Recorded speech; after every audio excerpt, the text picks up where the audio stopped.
શું તમે જાણો છો કે કન્યા રાશિના જાતકો માટે આ જુલાઈ મહિનો પૂરો થાય તે પહેલા કરવામાં આવેલો એક નાનકડો ચમત્કારિક ઉપાય તમારું આખું જીવન બદલી શકે છે? હા, માત્ર એક સૂકું નાળિયેર માટીમાં દબાવવાથી તમારી પેઢીઓની ગરીબોનો કાયમી અંત આવી શકે છે અને ઘરમાં ચારેય દિશામાંથી અઢળક પૈસાનો વરસાદ થવા લાગશે. આજકાલ લોકો પોતાના જીવનમાં છુપા શત્રુઓથી અને વધતી જતી ગરીબીઓથી એટલા બધા પરેશાન થઈ ગયા છે કે જાણે એમનું જીવન અને કઠોર સંઘર્ષ બની ગયું હોય.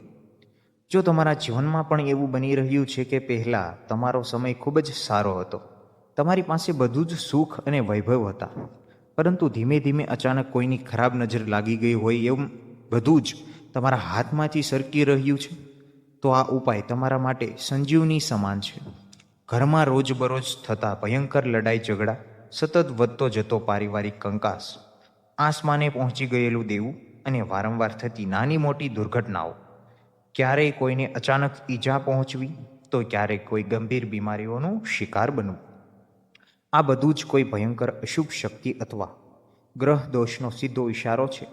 જો કોઈએ તમારા ઘરની સુખ શાંતિ પર કંઈક મેલી વિદ્યા કે ખરાબ પ્રયોગ કરાવ્યો હોય છે, તો માત્ર એક નાળિયેર માટીમાં દબાવવાનો આ અત્યંત સરળ અને નાનકડો ઉપાય તમારી મોટી મોટી સમસ્યાઓનું કાયમી નિવારણ લાવી દેશે. કન્યા રાશિના લોકો ખાસ ધ્યાન આપે કે જુલાઈ મહિનો વીતી જાય છે તે પહેલાં આ અચૂક મહા ઉપાય ચોક્કસ કરી લેજો. શત્રુ ભલે ગમે તેટલો શક્તિશાળી કેમ ન હોય, તે તમારા વેપારને ખરાબ કરવાના કે તમારા પરિવારને નુકસાન પહોંચાડવાના ગમે તેટલા કાવતરા ઘડે, પણ તેની દરેક ખરાબ ચાલ ઊંધી પડશે અને તેનું કંઈ જ ઉપડશે પણ નહીં. જો તમારા પર કોઈએ કંઈ પણ ખરાબ કરાવ્યું હશે તો તે તરત જ કપાઈ જશે અને આ ઉપાય 100% અચૂક કામ કરશે. પણ શરત માત્ર એટલી જ છે કે તમારે આ ઉપાય પૂરી શ્રદ્ધા અને સાચી વિધિથી કરવાનો છે.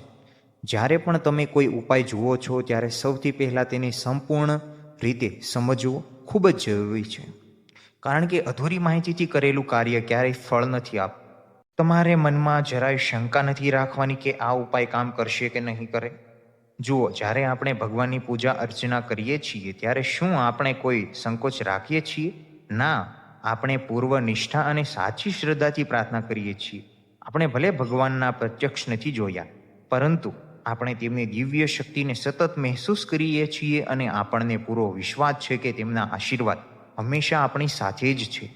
બસ આવી જ અતૂટ શ્રદ્ધા સાથે તમારે આ ઉપાય કરવાનો છે, કારણ કે જો તમે પહેલેથી જ મનમાં નકારાત્મક વિચારો લાવશો તો આ ઉપાય જલ્દી સફળ નહીં થાય.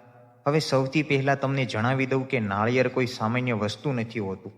આ મહા ઉપાયમાં તમારે કયું નાળિયેર લેવાનું છે તે બરાબર સમજી લેજો. બજારમાં એક પાણીવાળું નાળિયેર મળે છે અને બીજું સૂકું નાળિયેર મળે છે, જેને ઘણા લોકો સૂકો ગોળો પણ કહે છે. તમારે અહીં પાણીવાળું નાળિયેર નથી લેવાનું, પરંતુ સંપૂર્ણપણે સૂકું નાળિયેર લેવાનું છે, જેની અંદર બિલકુલ પાણી ન હોય. આ ઉપાય તમે કોઈ પણ દિવસે કરી શકો છો. આમાં કોઈ ચોક્કસ વાર જોવાની જરૂર નથી. સોમવાર, મંગળવાર, ગુરુવાર, શુક્રવાર કે રવિવાર, કોઈ પણ દિવસે આ પવિત્ર કાર્ય કરી શકાય છે. સમયની વાત કરીએ તો સૂર્ય આથમતા પહેલાં કોઈ પણ સમયે તમે આ ઉપાય કરી શકો છો. જો કે સવારનો સમય આ માટે સર્વોત્તમ માનવામાં આવે છે. આ ઉપાય કરવાથી જો તમારા ઘરમાં કોઈ વાસ્તુદોષ કે ગ્રહ દોષ ઉત્પન્ન થયો હશે તો તે કાયમ માટે દૂર થઈ જશે. તમને જણાવી દઈએ કે જે ઘરમાં વાસ્તુદોષ કે ગ્રહ દોષ હોય ત્યાં ક્યારેય પૈસા, ધન દોલત કે સુખ સમૃદ્ધિ ટકતા નથી, અને જો પૈસા આવે તો પણ તેની તરત જ બરબાદી થવા લાગે છે, જેમ કે દવાખાના પાછળ, દુર્ઘટનાઓ કે અન્ય કોઈ ફિઝૂલ ખર્ચામાં પૈસો વેડફાઈ જાય છે. આ ચમત્કારિક ઉપાય તમને માત્ર આર્થિક સમસ્યાઓથી જ નહીં, પરંતુ તમારા છુપા કે પ્રત્યક્ષ તાકાતવાર શત્રુઓથી પણ હંમેશા માટે છુટકારો અપાવશે. હવે ઉપાયની વિધિ બરાબર સમજી લો. સૌથી પહેલાં બજારમાંથી એકદમ આખો સાબુત સૂકો ગોળો એટલે કે સૂકું નાળિયેર ખરીદીને લાવો. તેની સાથે જ તમારે દળેલી ખાંડ, જેને લોકો ખાંડનો ભૂકો કે બુરુ ખાંડ પણ કહે છે, તે લાવવાની છે. જો ઘરમાં પહેલેથી જ દળેલી ખાંડ હોય તો તમે તેનો ઉપયોગ કરી શકો છો. હવે તમારે તે સૂકો ગોળો એટલે કે સૂકું નાળિયેર ઉપરથી થોડુંક કાપવાનું છે, વધારે નથી કાપવાનું, કારણ કે તમારે આ ગોળાની અંદર પેલી દળેલી ખાંડ બરાબર દબાવીને ભરી દેવાની છે. ગોળાને ખાંડના ભૂકાથી પૂરેપૂરો છલોછલ ભરી દો. ત્યારબાદ આ ભરેલા ગોળાને તમારા હાથમાં પકડીને આંખો બંધ કરીને સાચા હૃદયથી દેવાદિદેવ મહાદેવ, વિઘ્નહર્તા ભગવાન ગણેશ અને જગત જનની મા પાર્વતીનું ઊંડું ધ્યાન ધરો. તેમની પાસે કરગરતા સાથે પ્રાર્થના કરો કે હે પ્રભુ, અમારા જીવનમાં તમામ સંકટો અને કષ્ટોને તમે હરી લો અને અમારી બધી જ પીડાઓ દૂર કરો. ભગવાન કાલભૈરવ, જે શિવજીનું જ એક ઉગ્ર સ્વરૂપ છે, તેમના નામ માત્રથી મોટામાં મોટો શત્રુઓ પણ થરથર કાપે છે. ગમે તેવી શક્તિશાળી દુશ્મન પણ તમારો વાળ સુદ્ધા વાકો નહીં કરી શકે. મહાદેવ અને કાલભૈરવ દાદા સમક્ષ પ્રાર્થના કરો કે હે નાથ, મારા શત્રુઓથી મારું રક્ષણ કરો. તેમને મારા જીવનથી સાવ દૂર કરી દો. હું મારા શત્રુઓથી ખૂબ જ કંટાળી ગયો છું અને મને દ્રઢ વિશ્વાસ છે કે જેના પર તમારો હાથ હોય તેનો સાક્ષાત કાળ પણ કંઈ જ બગાડી શકતો નથી. આવી ભાવપૂર્ણ પ્રાર્થના કર્યા બાદ ખાંડથી ભરેલો એ સૂકો ગોળો લઈને ઘરની આસપાસ કોઈ એવા વૃક્ષ પાસે જાઓ જ્યાં નીચે કાચી માટી હોય. તમારી સાથે ઘરેથી જ ખાડો ખોદવા માટેનું કોઈ સાધન લેતા જજો. તમારે આ ગોળાને જમીનની ઉપર નથી મૂકવાનો, પણ માટીમાં ઊંડો ખાડો કરીને એવી રીતે દબાવવાનો છે કે જે ભાગ તમે કાપ્યો હોય તે ભાગ બરાબર ઉપરની તરફ રહે, જેથી કીડીઓ અને અન્ય નાના જીવજંતુઓ સરળતાથી અંદર જઈને તે ખાંડ ખાઈ શકે. ગોળાને દબાવતી વખતે તેના ઉપરનો થોડોક ભાગ ખુલ્લો રહેવા દેજો. આખો ગોળો માટીથી સંપૂર્ણ દાટી ન દેતા, એક નાનકડો છેદ ખુલ્લો રહેવો જોઈએ. જેમ જેમ કીડીઓ અને જીવજંતુઓ તે ખાંડ ખાતા જશે તેમ તેમ સમજી લેજો કે તમારા જીવનમાંથી શત્રુઓ કાયમ માટે દૂર થતા જશે. ઘરનો વાસ્તુદોષ અને ગ્રહદોષ શાંત થઈ જશે અને જીવનની તમામ બાધાઓનો અંત આવી જશે. આપણા મહાદેવને પશુપતિના પણ કહેવામાં આવે છે. તેઓ પશુ પક્ષીઓ અને જીવજંતુઓ પ્રત્યે અતૂટ પ્રેમ ધરાવે છે. જ્યારે તમે આ અબોલા જીવો માટે કંઈક આવું પુણ્ય કાર્ય કરો છો ત્યારે મહાદેવ સ્વયં આવીને ઊભા રહી જાય છે અને કહે છે કે આ મારો સાચો ભક્ત છે, હું આનું ક્યારેય ખરાબ નહીં થવા દઉં. આમ સૂકા નાળિયેરનો આ સરળ ઉપાય કરનાર વ્યક્તિ પર સિદ્ધિ મહાદેવની કૃપા વરસે છે. જો તમને વિશ્વાસ ન આવતો હોય ને તો એકવાર આ ઉપાય કરીને તો જુઓ અને પછી જુઓ કે મારા મહાદેવની કેવી અદ્ભુત રીતે તમારી રક્ષા કરે છે. સાચી શ્રદ્ધાથી જો કોઈ મહાદેવની પૂજા અર્ચના કરે અને ઉપાય કરે તો તેને આજીવન કોઈનાથી ડરવાની કે પરેશાન થવાની જરૂર નથી રહેતી. મહાદેવ તેના જીવનમાં તમામ સંકટોને સમૂળગા નષ્ટ કરી છે. આ ઉપાય તમારે ઓછામાં ઓછી 5 વાર કરવાનો છે. એક જ વારમાં આનું સંપૂર્ણ પરિણામ નહીં મળે, એટલે 5 અલગ અલગ સૂકા નાળિયેર લાવીને 5 વાર આ પવિત્ર વિધિ અનુસાર તેને માટીમાં દબાવો. પછી જુઓ કે કેવું ચમત્કારિક રિઝલ્ટ મળે છે. આજનો આ કલ્યાણકારી ઉપાય શત્રુઓથી તો મુક્તિ અપાવશે જ, પણ ઘરના કકળાટ અને વાસ્તુદોષને પણ જળમૂળમાંથી ખતમ કરી દેશે. જો આ અત્યંત સરળ ઉપાયમાં તમને કંઈ ન સમજાયું હોય કે કોઈ પ્રશ્ન હોય તો તમે કોમેન્ટ સેક્શનમાં વગર સંકોચે પૂછી શકો છો. વિડીયોને લાઇક કરીને આપણી મહાદેવ વાસ્તુ ચેનલને જરૂરથી સબસ્ક્રાઇબ કરી લેજો. જે લોકો ચેનલ પર પહેલીવાર આવ્યા છે તેઓ કોમેન્ટ સેક્શનમાં જય શ્રી રામ કે હર હર મહાદેવનો જયકારો લગાવવાનો બિલકુલ ભૂલતા નહીં. હવે જો તમને વાસ્તુદોષ લાગ્યો છે, તમે ખૂબ જ પરેશાન છો અને ઘરમાં પૈસો આવે છે પણ ટકતો નથી, તો તેનું મૂળ કારણ શું છે તે હું તમને વિગતવાર સમજાવું છું. એટલે જ કહું છું કે તમારા પોતાના ફાયદા માટે આ વિડીયોને શરૂથી લઈને અંત સુધી ધ્યાનથી જોતા રહેજો. આજે હું તમને તાળા અને ચાવીની એક અત્યંત ગુપ્ત અને સંપૂર્ણ જાણકારી આપીશ. ચાવીમાં માનવીની કિસ્મતનું એક બહુ મોટું રહસ્ય છુપાયેલું છે.